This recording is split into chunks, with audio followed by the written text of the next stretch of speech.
The opinions expressed in the Brothers-in-Law show are for informational purposes only and are not a substitute for personal professional legal advice. Thanks for tuning in to Brothers-in-Law on Go Country 105. I'm Larry Mandel. And I'm Rob Mandel. And we've been trial attorneys here in Los Angeles for over 40 years. On our show, we will discuss current events, talk about legal issues, and have some very entertaining guests stop by. So stay tuned every week for Brothers on Law right here on Go Country 105.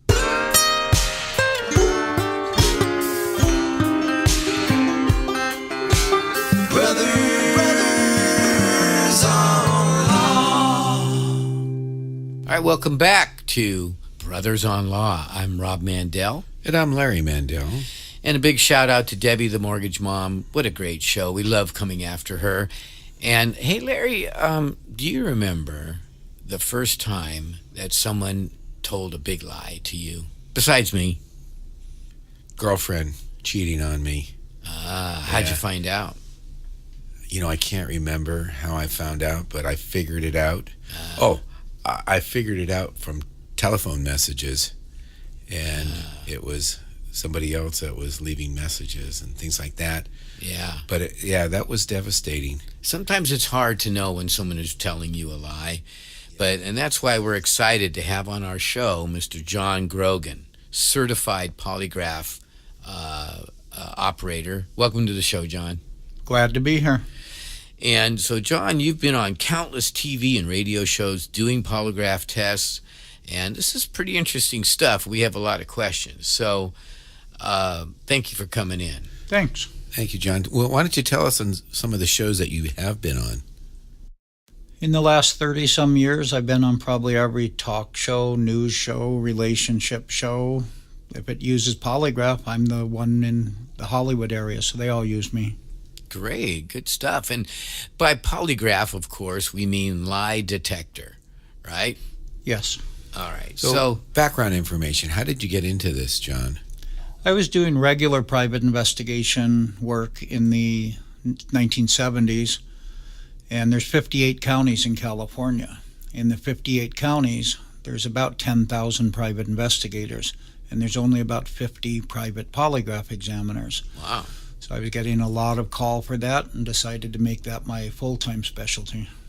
And that's something that how did you learn how to operate the devices and whatnot? I attended an academy. Okay. And is that something that is readily available to anyone that wants to do it, or is it hard to get into? When I went, academies were 8 weeks. Now they're 10 weeks and about $5,000 tuition. Okay. All right. And you get better and better as you progress in using the machine?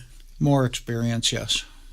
And so what is it? You know, I always, you've seen on TV and you see these on film, the little needles going back and forth on the paper and whatnot. And I've never understood what the heck is going on. Can you explain how these things work and what they're showing us? Polygraph is just medical equipment. It's reading microscopic changes to your upper breathing, lower breathing, blood, and sweat as you answer yes or no questions.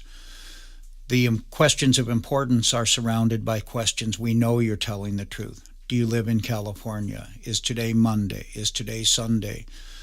And we look at your body reactions when answering those compared to what your body reactions were on the questions of importance. Are the machines more accurate now than they were in the day? Well, the ones he described are the old antiques. It was a roll of chart paper with 4 moving pens. And we had to do a lot of hand scoring. It could take an hour or two of adding up ups and downs before we could make a call. Then in about 1990, the first computerized model came out. No more problems with paper tearing or jamming or ink running out. And then they came with software programs that did the scoring for you. And they're just super amplified, and every year they get better. Wow, that's great. I think of Meet the Parents with Robert De Niro when he takes Ben Stiller into the little room, and that's the old type machine, right? Yes. That's a great Was he scene. using a machine? I thought he was using his own, personal internal lie detector. Oh, maybe so. Yeah. But so, how do we use these things? Because, I've always been told, well, they're not admissible in court, that kind of thing. So is that true that they're not admissible in court? Well, it's up. If both sides stipulate, then it's okay. And it's always allowed in federal court. In fact, I do a lot of immigration-related polygraphs. You know, there's a immigration case called Quillentan. I'm pronouncing it with the Q, but that's not how it's properly pronounced. Basically, it says that if you were waved into the United States by a immigration official, then you didn't sneak in. So what we do for immigration attorneys is, if you were a little boy growing up in Mexico and your uncle said, hey, let's go visit the U.S. for the weekend, and you go to the border and the border officer looks at your uncle's ID and glances over at you and then waves you in, well, perhaps you decide to stay 20 years and not go back to Mexico. Now you want to be a citizen. You can't, because you can't prove you came in legally. So luckily for immigration attorneys, the immigration hearing officers and hearing judges allow a polygraph. Wow, that's something I didn't know at all. But the kid has to remember that, right? He has to remember that he was actually waiting. Well, and sometimes it's adults. Typical questions are, did you enter the San Ysidro point of entry in 1999? Yes. Did the immigration officer see you with his eyes? Yes. Did he wave the car you were in the front seat into the U.S.? Yes. Nice. That's different than the Dreamer program, I suspect, right? Yes. Wow. Well, that's pretty cool. Learn something new. So then you talked about the various measurements, you know, the temperature or the sweat or that sort of thing. Can you explain how that translates into detecting a lie? Yes. For example, in California, pretty much you can't join any police department or sheriff department without passing a polygraph first. You can't join the FBI without passing a polygraph first. Okay. So we're reading the upper breathing at the chest, the lower breathing at the stomach, the sweat at the right hand, and the blood at the left bicep. And studies have shown, and that's the Federal Polygraph Academy using your tax dollars for the last 50 years, that probably 98 out of 100 times we can make an accurate call by comparing blood, sweat, and breathing on the answers. Wow. Can somebody beat the test, though? In the old machines, there was ways to beat it. You could put a tack in your shoe and scramble all the tracings. Do that on a modern computer polygraph, and it looks like a volcano of red because they know pain is going to happen, and we spot it right away and fail them. I see. But don't people get like excited and nervous when they're being, strapped them into a machine and they're being asked sensitive questions, which they may be telling the truth on, but because they know it's the zinger, their blood rate's going to go up, their pulse rate's going to go up, their sweat may go up. I mean, isn't there some false reads for those reasons? Well, all the questions of importance are surrounded by questions that we know they're telling the truth. So even if they're mad, nervous, upset, whatever they are, the machine gets an example of what their body does when they tell a complete truth under these conditions. And we know, if I ask them, have you ever ate at McDonald's, and then ask them, since you've been married, have you done anything sexual with a woman besides your wife? We know that question's more important than the McDonald's question. Right. So it's okay to be a little bit more sweat output. There's a certain point where it becomes a lie. So you establish a baseline? All throughout the test, there's baseline questions. Very interesting. And so, all right, so tell us where do these things come into play? So you just talked about the immigration thing, and then now you just kind of alluded to what sounded like a divorce setting. Why in the world would someone in a divorce submit to a polygraph? Sometimes they're innocent and they just have a crazy spouse. Sometimes they have no choice and they think, I'll at least try the test. Rather than confess, maybe I can pass a polygraph. I see. So, John, have you tested any loved ones? Yes, I've tested kids. I've tested my wife. I've tested boyfriends of my daughters. Oh, that's nice. A good one. I wish I had that. About the Robert De Niro thing there, right there. And what are your intentions with? No, you can't yet to say. Are your intentions good with my daughter? That kind of thing. Did the boyfriend pass? Well, let him answer the first question. Oh, I didn't know that was a question. Yeah. Which question am I answering? My question. I can't remember. You ask him something like, are you going to be, good to my daughter? Are you going to have good intentions with my daughter? What kind Well, of questions would you ask? for polygraph should have to be yes or no. 3 to 19 words each works best. No ands, ors, or commas. And it should be about an event that either did or did not happen. Like, do you plan to? That can change in a minute. Right. So when you tested your daughter's boyfriends, did they pass? Yes.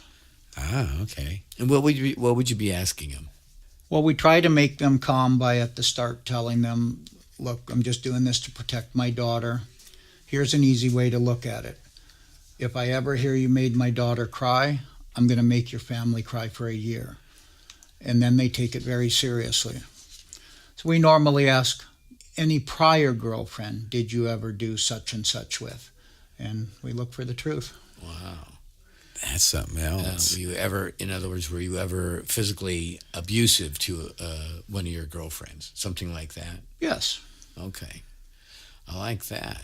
So we could use it in the context of our clients, too. We could have our clients submit to a lie detector test to see if they're being completely honest with us about the events surrounding their accident. Some attorneys require that. I do a lot of polygraphs for some of the attorneys you see advertising on TV commercials. And so they have a pretty high amount of people coming in for polygraphs. And a lot of times when I do the polygraph, they'll either pass or fail. And if they pass, they're quickly making a call to the right person saying, look, we know you don't want to hang an innocent man. Our guy has just passed a neutral polygraph. As you probably know, none of the police officers involved in this whole matter could have their jobs if they didn't have passed a polygraph in the past. So we're requesting respectfully that you either drop charges or modify them. So this would be in a criminal context. Yes. Are these mostly in the criminal context that you're doing those? For lawyers? Yes, usually sex crimes and spousal abuse, but sometimes from the courts we'll get people sent to us. Orange County Family Law sends a lot of people to see us. But Van Nuys, for example, let's say a guy gets arrested for spousal abuse and his wife's got a scrape on her chin or her face, and he says, look, she said, I'm going to send you to jail, and she scratched her own face. They say, sure, really she did. Then they say, let's make a deal. We'll let you go take a neutral polygraph. If you pass, we'll drop everything. But if you fail, right now you're agreeing to a year probation and some other problems. Have you suffered or been injured by someone else's negligence? When you need a legal team that will stand up for what is right, won't give up the fight and obtain justice, call 818-886-6600. Mandel Trial Lawyers specializes in personal injury cases of all types. Whether it's a car accident, product or premises liability, dog bite, or a catastrophic injury, Mandel Trial Lawyers are there for you when the fight is worth it. Call now for your free consultation. 818-886-6600. Let the scales of justice tip in your favor. Have you ever been bribed for I've been results? offered bribes probably once every 2 weeks for the last 30-some years. So tell us what those bribes are. What do they bribe? Well, what under what circumstances, though, would they be During doing the test or right before Wait, the test, right? let the gentleman answer, please. Most often it's for relationship matters, but sometimes it's employee theft. But in other words, is this in a setting where they didn't do so well on the exam? Even prior to the test. They'll say, look, I know I'm going to do bad. I can't confess to my wife I cheated because she won't give me a second chance. So I have no alternative but to take this polygraph. Look, I'll give you $500 on top of your fee. Please, just pass me. Oh, wow, that's bold. And what do you do? We've had undercover TV shows come in and try the same thing on us. So we would never say yes. Yeah. But do you report the attempt at No. the bribe? No. You let it go. Yes. Have you developed any methodology or any just feeling in your own mind as to when someone is lying to you, even without looking at the results of the test? Well, polygraph's broken into 3 parts: pre-test, test, and post-test. And the pre-test, when we're explaining how it works and helping them to develop their questions, sometimes the things they say indicate they're probably lying and they have something to hide on the polygraph. Interesting. What about body language? We're supposed to ignore body language only because examples in the past where certain FBI people were secretly selling secrets to the bad people, and they were passing their polygraphs because back then they got good boy points for the right body language and posture and other outside things. After they found out they were lying, when it was looked at their polygraph, if we had focused only on the charts, what we see on the screen, they would have failed had they not gotten those bonus points. Are there ways to beat the test, however? Nowadays, the only way to beat a test would probably be to actually bribe an examiner because it's just so amplified and so refined. What we're looking at is a chart of wiggly lines. We're looking at their upper breathing, lower breathing, sweat, and blood every time they answer. The main thing, most important, is the green, the sweat at the fingers. And just because we're on the radio, you're showing us obviously a segment from a polygraph exam. Can you describe there's 4 squiggly lines on The here. top 2 are blue, and they're the up and down breathing at the chest and the stomach. Okay. For the person to pass, those have to pretty much stay the same the entire time. Wow. Some people, when they lie, their breathing gets paralyzed and it goes flatline for a few seconds, like a patient in a hospital going flatline. I see. So that's an automatic fail if their breathing stops on a question. But if you just have a guilty conscience, you're just one of those, like you just have guilt in your life all the time. Are you going to end up doing that, you think? No, it's no different than homeless people. There's some homeless people that as you talk to, they think they're Jesus Christ.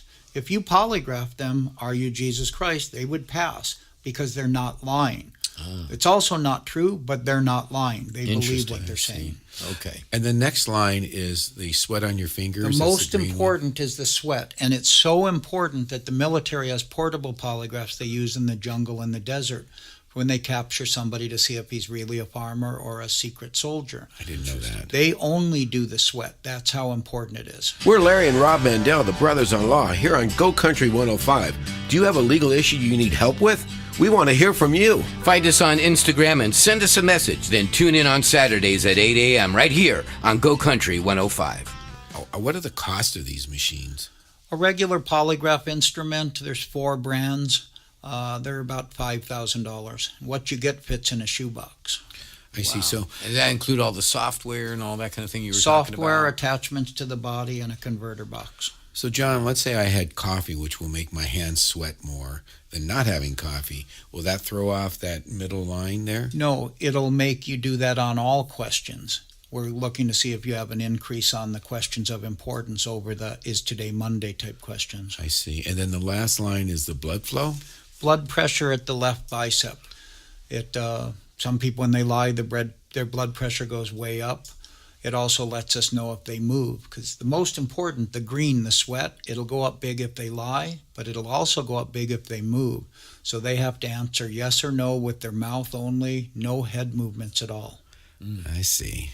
So can you tell us the most incredible lie you've ever uncovered? I mean, without mentioning names or whatnot, can you give us a vignette? Well, there's been some high-profile murder cases where people have come to take polygraph tests, and whether or not they would be used in court, we don't know, but certainly for public relations they would have been used.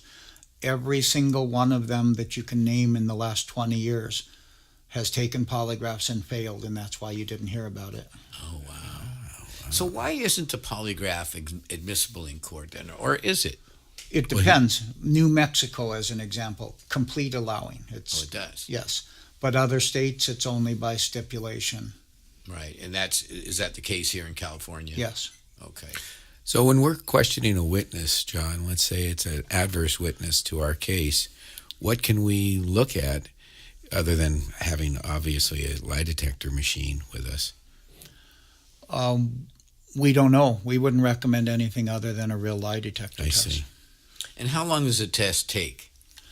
Well, we're taught to tell everyone a test can take more than an hour, but the truth is it's a 3-part process, and the longest part is part 1, question development and explaining the equipment. That can take an hour, husband-wife arguing over what 1 to 4 questions they want to ask. So we tell them, come in with your 1 to 4 questions already. You want us to do your test? Do all that before you come in. The actual testing is only 3 5-minute chart collections. Then the final part, post-test, is just explaining the results. Stay connected with us on Facebook, Instagram, Twitter, YouTube, and of course, brothersonlaw.com. So you're holding up a illustration of somebody sitting in a chair, almost like you're getting your blood drawn or something. Or your pressure. Blood pressure, It's yeah. upper breathing, lower breathing, blood, and sweat. So it's not uncomfortable in any way, shape, or form, is it? Well, doctors pump up the blood pressure cuff to about 200 pounds, and it hurts in 5 or 10 seconds. We have to do it for 5 minutes at a time, so we go 60 to 80 pounds. I see. That's the only part that hurts. That doesn't sound like it'd be too painful, though, because 200 pounds on a blood pressure test, I felt that before. Sure. But the 60 to 80 doesn't sound like it would be too bad. So now, do you undergo these exams yourself? No, I haven't had to take a test in a decade or two. Right. You don't do it just to For the fun of it? For the fun of it, just to hey, we're you want to tell your wife where you've been, or hey, I didn't go over here, I went over here. No, the only people that can pass polygraphs falsely, besides somebody bribing an examiner, are examiners, because they know the pattern. They know how to artificially get their body excited on a question where it would be good to get it excited on. They know how to reduce their body actions on questions where it would help for it to be reduced. Now that is interesting. Yeah, what about somebody that can, through meditation or something, lower their blood pressure and get to this kind of like space where they're so calm that they're not aroused by any type of outside or external force? We look for that. Any attempt to beat a polygraph is called a countermeasure. When you're doing it mentally like that, that's called a mental countermeasure. And then there's physical countermeasures, from the old day of putting tacks in your shoe to more modern squeezing of your butt muscles. So we watch for that with additional equipment that's connected to our equipment.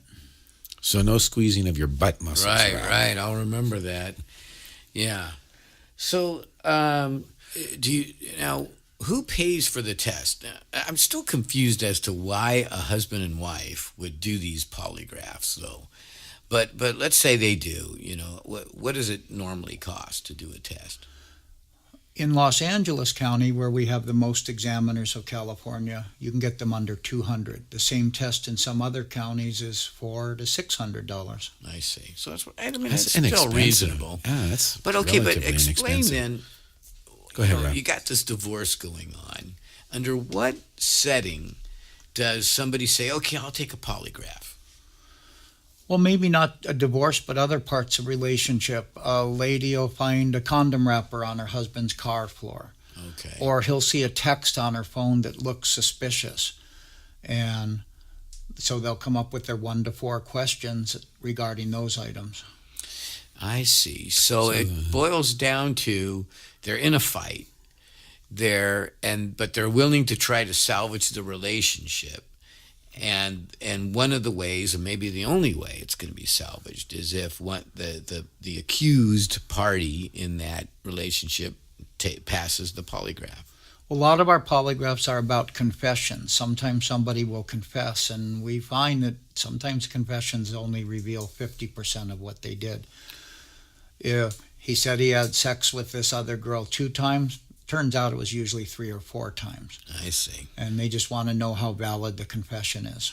Yeah. So the requesting party will give you questions to ask also? Yes, we require them to come in with the question because we don't know what they want to know.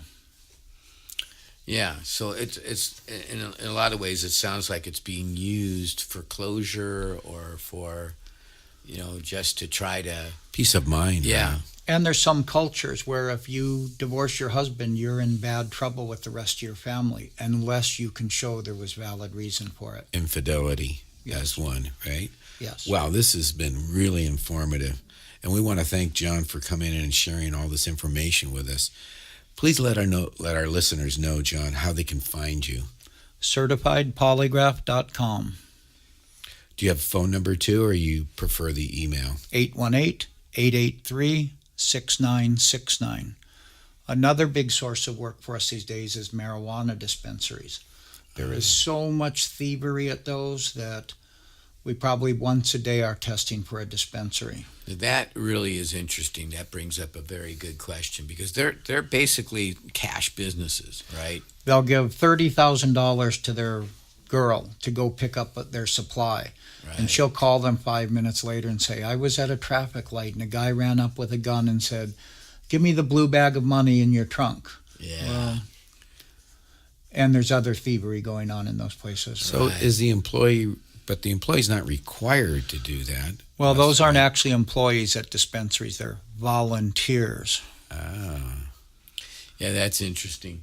So Maybe have him back. Maybe have John back for a test. Right. I think you should be tested, Rob. My brother's been taken from me all these years.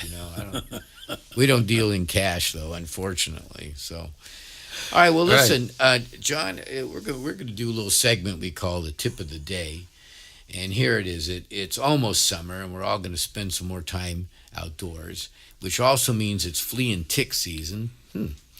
Could be mosquito season too. So take care of your pets. Guard them from these pests for their safety and yours, because fleas have been really recently in the news of spreading typhus in our downtown LA area. Wow.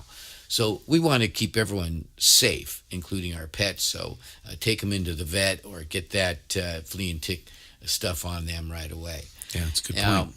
I also want to see if you guys now talk about being true or false. John. Let me give you this. All right, you want to do it? Yeah. Okay, you do it. So let's see if the following California law is true or false. Peacocks have the right to cross any street, including driveways. What do you think, John? I'm guessing true. I'm saying true. I think it's true Because too. Cam just hold up the sign that says true. Well, this is a law in the city of Arcadia and still on the books. Apparently, Arcadia is home to many peacocks, and the city wants to protect them. But there's parts in the San Fernando Valley, like in Chatsworth, near the Chatsworth Park up there, and the peacocks are all over the place. Well, we don't want to be running them down with our No, cars, you got to be that's for careful, sure. and they're colorful enough. Yeah. But at night, you got to be careful, huh? Okay, so listen, we're going to check the Mandel message box. Now it's time to check the Mandel message box. Robert from Ventura emailed us. I work for a medium-sized company that I've been employed for 15 years, and recently some expensive inventory went missing. Kind of goes with what you were talking about, John. I got a memo that everyone will be subjected to a polygraph if the owners can't find out who stole the money. Do I legally have to submit to this? I did not sign anything agreeing to this. What do you think, John? Have you seen that before? Most businesses with employees have one of those signs on the wall about minimum wage and other employee-related laws. And there's a paragraph on there called the EPPA, the Employee Polygraph Protection Act. Back in the 80s, there were so many jobs you couldn't get without a polygraph first, 7-Elevens, tire stores, that so many people were unemployable that they had to pass the EPPA that said no more pre-employment polygraphs unless it's for law enforcement, armored car, or drug company. But that same 10-page law says that if a loss or a theft occurs at the business, the employees can be asked to take a polygraph. I didn't know that. But they have to have given them notice of that up front at their hiring time, right? No. No? So if you're employed by anyone at any time, and the employer deems it necessary to for the employee to submit to a polygraph, they have to? They can ask you to. They have to give you reasonable notice, and that's been held to be 48 hours or more. And you do have the right to refuse.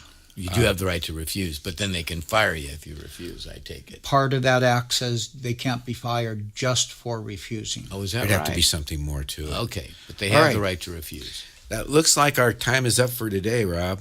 And All right. John Grogan, we want to thank you for taking the time to come on in and inform us all about polygraphs.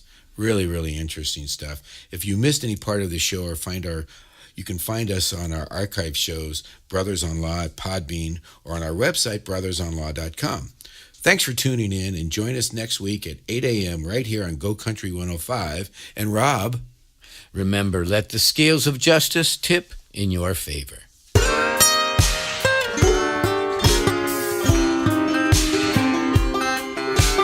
Brothers on law.